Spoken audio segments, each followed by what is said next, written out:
Hey Wildcats, welcome back to Steamboat. Today we are joined with our second very special guest, Malachi, who is going to be talking with us about this game that I've been playing called Dead Cells. Now, Dead Cells is a pretty fun game so far. I haven't really gotten that far into it. I've only gotten to about the fourth stage, which I'm pretty sure there are many, many more much harder stages past that, but let's just get into that.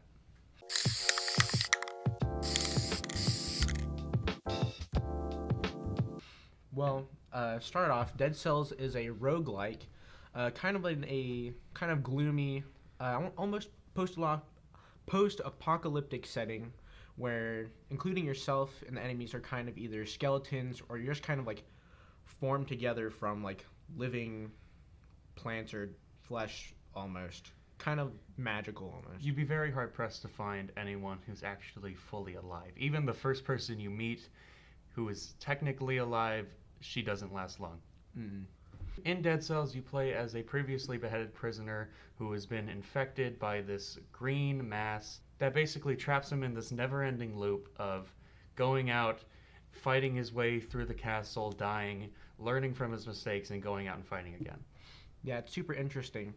Uh, there's not like a ton of character motivation, like I have to go through these swamps and these villages and this castle to try and save someone or something. He's just kind of doing it because he can. It's like he's not necessarily immortal, but every time you lose or you lose all of your health, you just kind of start back from the beginning. You slob back, you take over the beheaded body, and you start again. Basically, his motivation is, well, I'm theoretically immortal. Might as well.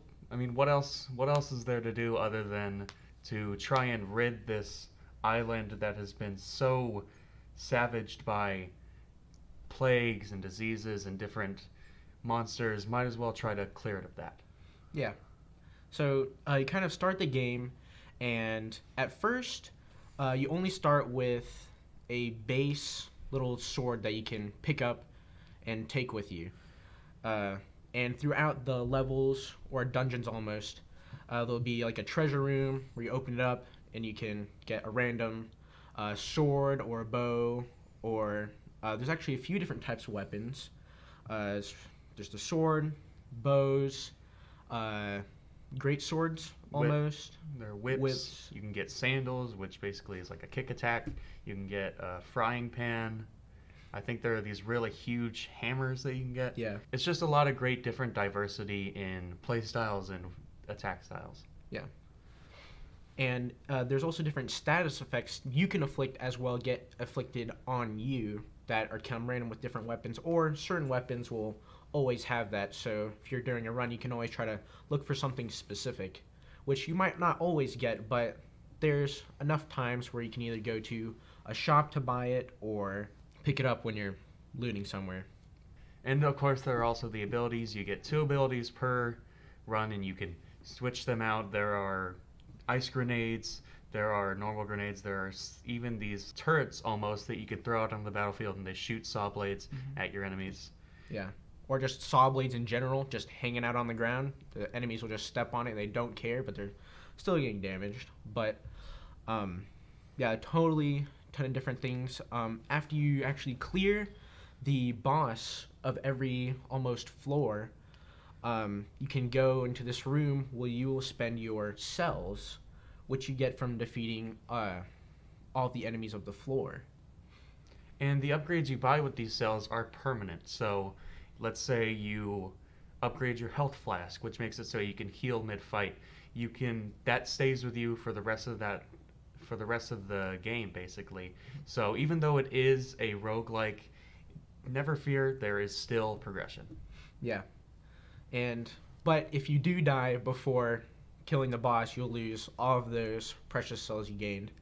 Um, but you can also have, I think, use money to buy upgrade things for your specific run, where you can either, I think, upgrade your health, or there's specific like life steal or better parrying with shields, stuff like that. So you have a little bit of your options to do. So if you're kind of iffy about Dead Cells, you can always check out the animated trailers, which I think are pretty dang good. They encapsulate how gameplay is really well. In the launch trailer, it shows the main protagonist fighting with a whole bunch of different weapons, dying, learning from his mistakes, and then fighting with a different weapon. And it actually shows how the weapons work in game pretty well, which you don't usually see in most animated trailers. Yeah, it'll just kind of, hey, this is what it looks like, but you have to play the game to actually figure out what everything does. Which in some aspects, some people like that, but if you really are on the fence about buying a certain game, then that's really nice to look at, and you can become excited to play and use these certain weapons. And whew, the visuals. In the animated trailers, I love the art style and the animation style. It's all just really great, and being able to show the main character's emotions despite him only having one eye and no dialogue, they really did a great job with that one.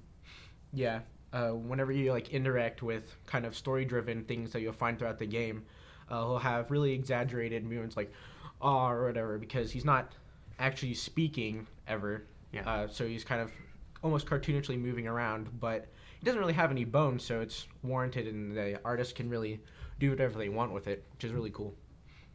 All right, moving on to the reviews on Steam. On Steam, it has overwhelmingly positive with 97% positive reviews. So this game, I luckily caught it on sale, but that shouldn't matter to anyone who wants to get into the game right now because it's only $25. An excellent roguelike with hours upon hours of playtime as well as the overwhelming positive reviews. Only $25 is a pretty good price point, I'd say. All right, moving on to our personal review, and you already know it's visual style, gameplay, and fun factor. Visual style, it's got a pixelated visual style, but that does not keep it from looking absolutely dang beautiful whenever it wants to. It has these really detailed backgrounds, especially in the outdoor areas. And I think my favorite part so far that I've seen is whenever you're fighting your first boss, you're walking up on this bridge, and you can just see the beautiful reflections in the water, and it's just overall great. I give Dead Cells visual style a 5 out of 5. We're now on to gameplay.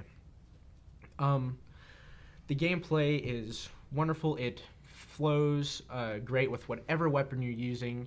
Your character is fast, and at some points it rewards being fast and killing the enemies as fast as you can. Speed running through a level without getting hit. Combat feels amazing no matter what playstyle you use. Throughout the game, you're unlocking new weapons as well as new costumes for your character, so you're not looking at the same thing all the time. Different color, different references to different video games. It's very fun. We definitely give the gameplay a 5 out of 5. And now moving on to fun factor, which is our last category. So far, I've had a lot of fun with this game. It is the first ever game on Steamboat that is exclusively single player, but that doesn't stop it from being an absolute blast. Yeah. The replayability really makes it fun to go back to again and again, even after you beat might be called the final boss. You get a boss cell, which makes the game harder on your further runs, which you can turn off or turn on as much as you want. But I think you can get up to I don't know, something crazy like 10 boss cells. So it just makes the game completely almost unplayable, but by then you have a lot of experience with it. Yeah, you have a lot of fun learning from your experiences, I was saying, going from what you've learned to using different weapons and really growing with your character, unlocking more and more stuff. Really bringing, we think, the fun factor up to a 5 out of 5. Which makes Dead Cells the first ever Steamboat game that was given a 5 out of 5 all across the board. So congratulations to Motion Twin with their small, only 12-person development team. They really knocked it out of the park.